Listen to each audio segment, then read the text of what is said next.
commitment to God. Kailangan meron tayo nito. Yung masidhi, marubdo, malalim ba yung mga Tagalog na yan? Na pagnanais ng puso natin na i-commit, ibigay ang buhay natin sa Diyos. Alam niyo ho, wala pong nalulugi na nagbigay. Amen. Kahit anong binigay mo, buhay, oras, salapi, enerhiya o energy, walang nalugi na nagbigay.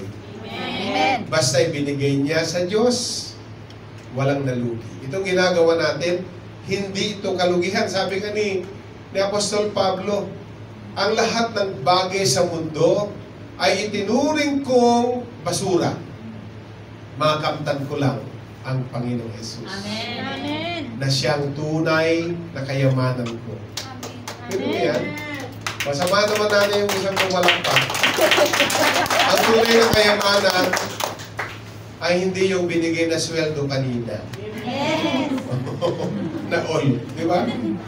O yung nilagay na sa inyong ATM. Ang tunay na kayamanan, ang sabi ni Pablo, ay makamtan ko si Jesus. Amen. At magawa ang kanyang kalooban, makihati sa kanyang pagdurusa. Pero kasama yon, ang tunay na kayamanan, sabi ni Pablo, ay makihati sa kanyang mga pagdurusa. Amen. Kayamanan din pala yun. Saan pa kayo? Okay? So, pagsisikap at pagmamahal sa Diyos. Having a passion for commitment to God is an essential aspect of living a fulfilling and purposeful life. Ano po ang involved dito? It involves a deep love for God. Kasi hindi ka pwede magkaroon ng commitment to God na wala kang deep love for God. Amen. Wala kang malalim na pag-ibig sa Diyos. Meron ba kaya tayo nun? How deep is your love? Di ba nga yan ang tanong eh? Gaano ba kalalim ang iyong pag-ibig sa Diyos? Gaano kalalim? Malalim ba talaga o mababaw lang? And a sincere desire to follow His will. Yan yung topic natin na nung nakaraan. Ang pagkakaroon ng pagsisikap at pagmamahal sa Diyos ay isang mahalagang bahagi ng pagkakaroon ng isang mapagkalinga at may layuning buhay. Mapagkalinga at may layunin na buhay. Amen. Ayan ang klase ng buhay na dapat meron tayo. Ito ay nangangahulugan ng malalim na pagmamahal sa Diyos at tapat na pagnanais na sundin ang kanyang kalooban. 4 na punto uli. Pansin nyo, ang ating mga pagtuturo laging 4 points. Dati 3 points lang. Ngayon sabi ko, bigyan ko nga ng bonus lagi itong mga nakikinig ng isa pang punto. Amen. So, ang una pong point natin, developing a personal relationship with God. Hindi pwedeng magkaroon ng commitment sa Diyos na wala kang relasyon sa Diyos. Paano lalalim ang connection mo sa isang tao na wala ka namang relasyon? Paano lalalim ang relasyon mo sa Diyos kung wala ka namang relasyon sa Diyos? Amen. Yun lang po yun. At ang dapat na ma-develop o pagbuo ng personal na relasyon sa Diyos, ayon po sa Matthew 22:37, ang sabi diyan, love the Lord your God with all your heart and with all your soul and with all your mind. Dapat ito ang klase ng pag-ibig na meron tayo sa Diyos. Pag-ibig na di nagmamalim. Amen. Siya, makata ako ngayon. Pag-ibig na di malirip. Oh, di ba? Malalim-lalim yan. Pag-ibig na di kayang sukatin. Hello? Amen. Dahil ito ay pag-ibig ng buong puso, buong kaluluwa at buong pag-iisip. Ibigin o mahalin mong Panginoon mong Diyos ng buong puso, buong kaluluwa at buong isip. Meron pa bang natira pagbuo? Meron pa ba para sa iba kung binigay mo na lahat sa Kanya? Naalala niyo po nung blines ni Isaac si Jacob. Di ba?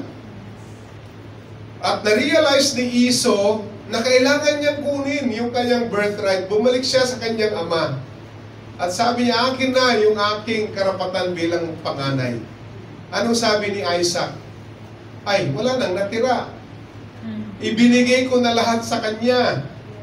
Sa iyong kapatid. Yung kapatid niya, tumakas na eh. Pumunta na sa Padam-aram. Di ba? Amen. Sabi niya, wala akong tinira para sa iyo. Kasi nung binigkas ko ang blessing ko sa kanya, sabi niya, binigay ko ng lahat. Wala nang natira para sa iyo. Kaya nagalit si Esau kasi yung kapatid niya, naka 100, siya 0. Hindi ka man lang nagtira ng kahit 10%, 20% para sa akin. Di ba nang lumamang siya? Nagtira ka man lang sana sa akin. Ang sabi nga, wala nang natira. Binigay ko na lahat. Ganun dapat eh.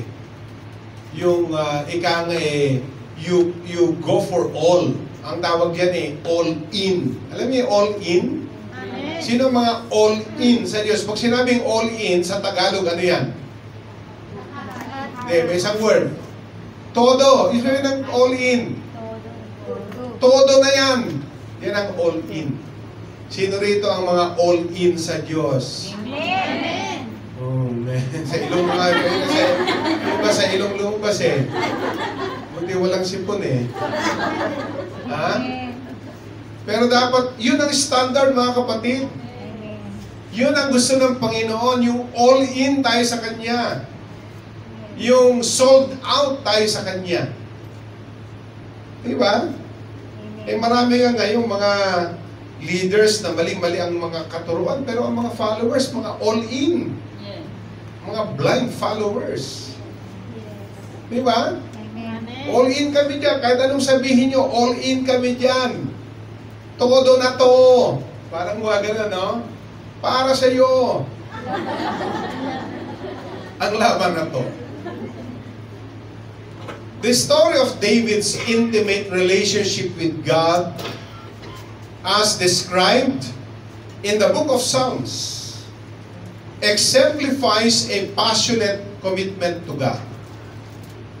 Despite his flaws, David consistently sought after God's heart and relied on Him in every situation. So, ang example ko dito sa point number 1 ay si David. Ang kwento ni David at ang kanyang malalim na relasyon sa Diyos na nabanggit sa aklat ng mga awit ay nagpapakita ng isang malalim na pagnanais na maglingkod sa Diyos sa kabila ng kanyang mga pagkukulang. Huwag mong hintayin perfect ka na bago ka magbigay ng todo sa Diyos. Ibigay mo na ng todo at hayaan mong i-perfect niya yung mga flaws na yan, yung mga imperfections na yan. Amen. Diba? Ika, may kukorek lang ako kasi baka mabasa ko rin mamayang hapon. May nalagay na akong maling grammar ko. Yan. Kasi may nakausap ako, sabi niya, Pastor, itatalaga mo akong mag-serve kay Lord. Pero meron akong problema sa pamilya ko, sa mga anak ko. Siguro ayusin ko muna bago mo ako italaga. Ang sabi ko sa kanya, hindi darating yon. Kasi never na maging perfect ang sitwasyon mo. Pagbasa ka ng Bible, maraming itinalaga si Lord na hindi perfect ang buhay. Amen. Diba? Because, di ba, pinag-aaralan niyo yan sa leadership. Because if you wait for an opportunity na maging perfect na, it will never come. Because as long as we are on this earth, di ba mga kapatid, walang perfect dito. Ang daming imperfections dito sa lupa. Walang perfect na panahon. Napaka-inconsistent ng panahon. Winter, sabi nila, pero malinsangan. Diba? Kaya hindi lang yung titignan mo yung temperatura. Titignan mo rin yung precipitation, o ang tawag dyan ay humidity. Kaya sabi ng kausap, napaka-humid. Anong humid? Humid pala. Mababa po ang temperature pero napaka-humid, pastor. Sabi sa akin. Oo nga, ang humid-humid. Humidity nga naman, no? Hindi nga naman humidity ang tawag doon eh. Humidity, kaya napaka-humid. Anyway. Kaya kita nyo si David. Sa kabila ng kanyang pagkukulang, palaging hinahabol ni David ang puso ng Diyos. Amen. O huwag yun naman kunin literal yun. Tumatakbo ba yung puso? Hindi. Lagi siyang nagsusumamo. Umaasa sa Kanya, sa Diyos, sa bawat sitwasyon. Alisin nyo lang yung volume niya. So to develop a personal relationship with God, we must prioritize spending time in prayer. Mga basic uli, reading the Bible and worshiping Him. Huwag natin alisin yung mga basic na yan. Lord, gusto ko mag-commit ng aking buhay sa iyo. Kaya lang wala akong time mag-pray eh. Wala akong time magbasa ng salita.